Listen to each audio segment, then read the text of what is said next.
Hey everybody, Tracy here from Uniquely Creative. I am going to try and create a layout with these beautiful papers from Kaisercraft for our October creative kit. It's called First Noel, and I'm going to speed this up in just a second, and I'm not really sure what I'm going to do, so let's go.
So I'm just going to show you how I made the paper straws. I just cut a piece of the 6-inch paper pad 2 inches wide, and I'm literally just going to start rolling up on the end of a paintbrush. So there's my paintbrush, and I'm just going to roll it very tightly to get it going, and then just keep on rolling, and it's as simple as that.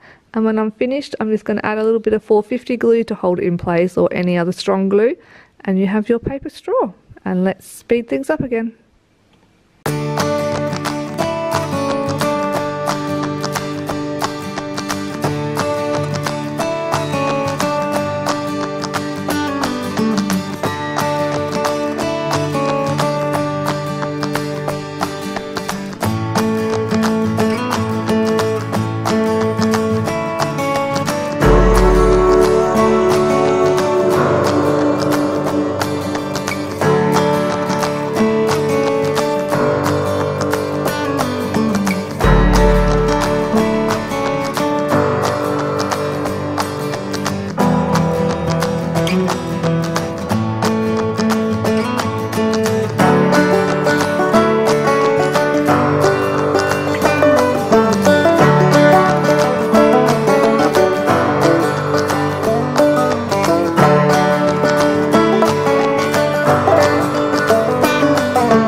So I hope you enjoyed watching this creative process. That is my finished layout. You can purchase the October Creative Kit Club over on our website, www.uniquelycreative.com.au. Thanks guys. Till next time. Bye.